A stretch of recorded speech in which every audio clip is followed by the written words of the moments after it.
cafe anyway. Mike's Daily Podcast. Why? Is it the weekend? Is it Friday? It certainly is.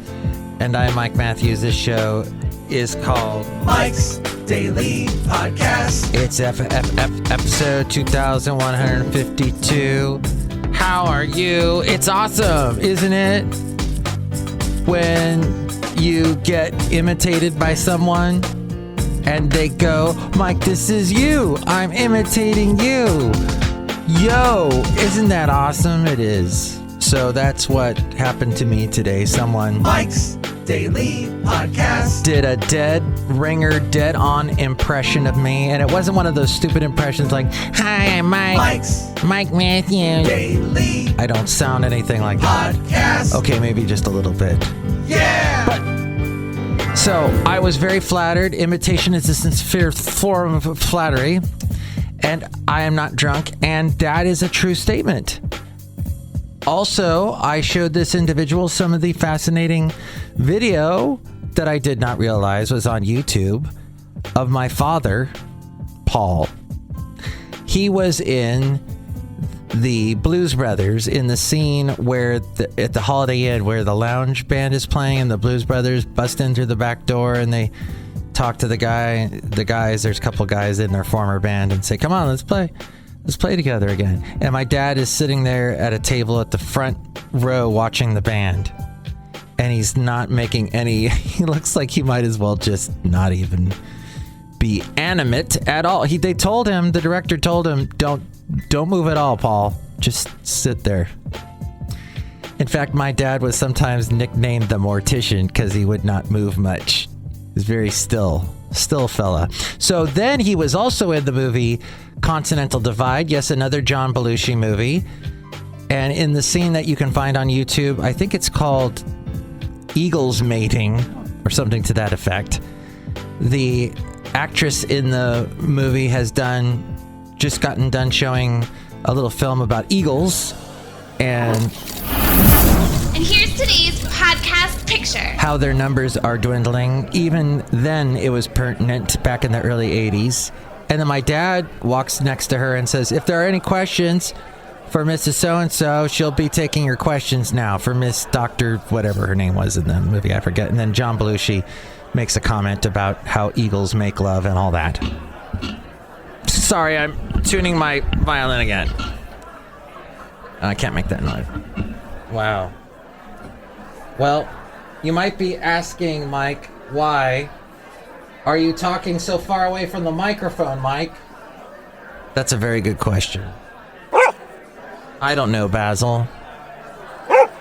I gave Basil's food away today, by the way. Yes. Why? Because I didn't want it to go uneaten. And it was ironic because I gave it to a dog that used to fight with Basil over food. Bailey. In fact, I once was trying to pull them apart and Bailey bit my finger and I still have a scar on my finger from that day. And now Bailey has won. Bailey got Basil's food. And Bailey's owners, I gave them a little note from Basil that Basil, could have ostensibly written saying, hey, Bailey, sorry for all the fighting over food. Here's my food. And by the way, today I was walking through Niles and there was a dog that reminded me of the late, great Basil. Also a boxer. Also, Basil's, they say dogs as they get less healthy, their noses start to get very cracked. And this dog had a very cracked skin type nose.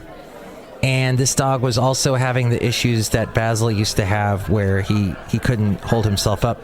But at first it was his back legs, then his front legs, and then he just couldn't walk anymore. Yes, I know this is getting sad, but listen to the end of the story. It's fascinating because I told this older couple that was walking this dog and another boxer, I said, my boxer went through the same thing. And you guys are smart because they did the same thing I did where they put a harness on the back of the dog so that they could lift him and allow him to keep walking. And I said, this is what I had to do. And they said, well, our dog's got arthritis of the spine.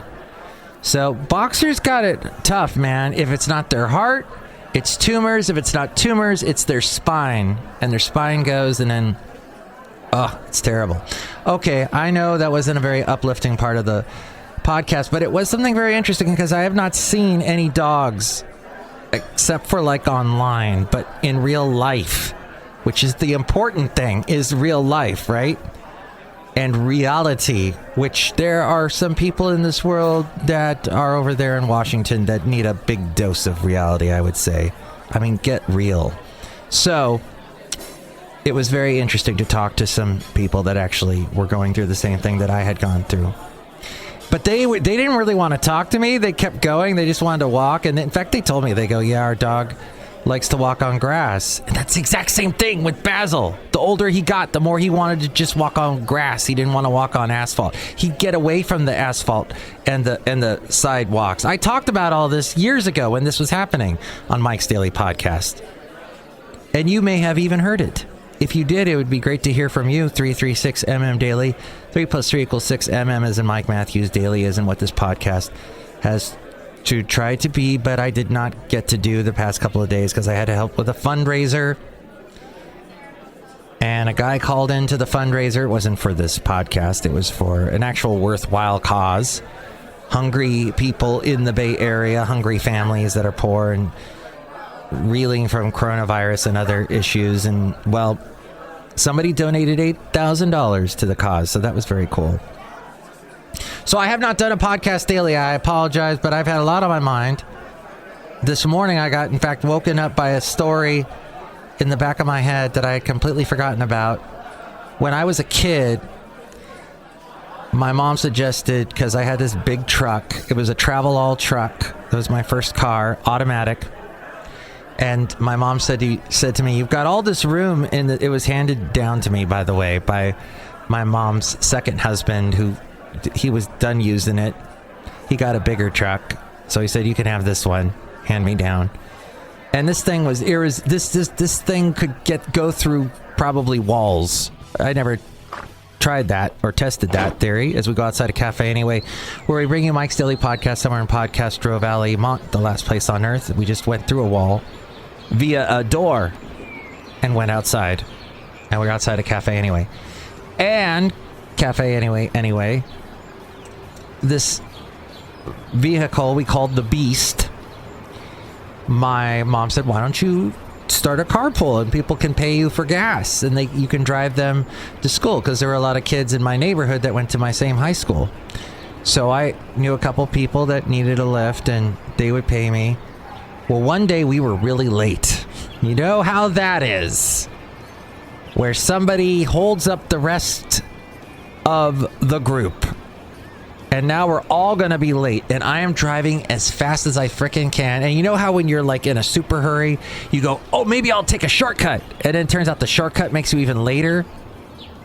So I'm going through this weird side alley that went along, it went along a park. And it was actually like a way to get to the parking lot. And this little bit of road was not that well paved. And there was a huge pothole. And I'm driving through this area at something like 50 miles an hour. I hit this pothole. There's 4 guys in the car. We all just go kaboom. We're like flying in the air. Bump. And all of a sudden the car stops moving, starts running, stops running. It ceases to run completely.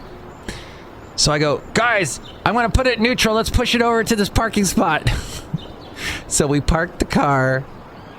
And then we ran to school. I think we were all late or somehow I don't know how that, I don't remember that part of the story, but I do remember it turned out later as my mom's second husband, I guess that would be my stepdad, huh?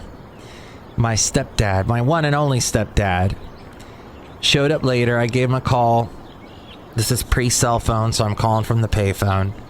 And I go, hey, mom's second husband, can you come over and fix this car? And he did. It was very cool. And it turned out that I had knocked the engine off the block. Can you believe that? It was that hard of a hit. And I don't know how he got that engine back up. The guy was pretty amazing. He was the handiest of handymen. He knew how to do everything. That unlike my father, who could do a couple of things, he could act. He somehow got into the show business world. And actually, my stepfather was also in show business, but he was more in the special effects arena. But the problem with my stepfather was he talked a lot. And talked a lot of baloney. And would talk my ear off. And he would lecture me constantly. And he just would not, he would go on and on and on. I guess kind of like this podcast. I guess I did pick up something from my stepfather. But no, he would just talk about himself and lie. You know, brilliant sunshine, that sort of thing. But he could somehow get an engine back on the block. I don't know how he fixed that car. And he did it in that parking lot. Or no, somehow we pushed it. I think we manually pushed it in neutral into a separate parking lot. If for all of you people that live in Oxnard, it was the Center Point Mall. That's where we were, the old Center Point Mall. I would be amazed if that's still there. Gosh, one of those sort of... if you ever saw Stranger Things, the last season, with the mall, a place like that. Very 80s mall type place. Cafe Anyway... episode 2152. I was thinking about that today. And you know what? I was thinking about it because I was trying to remember the times that my parents bailed me out of something. And I thought when I was younger, no, you know what? I handled just about everything. But then I remember knocking the engine off the block, and I indeed got a lot of help from my stepfather that day. And I remember another incident where my mom helped me out, also car related. It always has to do with the car. And she helped me out in a big way. It was when I got into an accident. I don't like bringing that up, but that happened in the mid 80s. I was listening to Paul Carrick's Don't Shed a Tear for Me. And I was delivering chicken. And I went to make a left turn and I didn't see a car pulling up, going the opposite direction, pulling away from the curb, and that guy didn't see me, and we hit each other. Ugh. And my mom handled that situation. Actually, she made a good friend with a guy this is post stepfather, by the way, and she started dating this guy that she met at the collision center. That is another story for another time. I have to tell you all about that guy. He was awesome.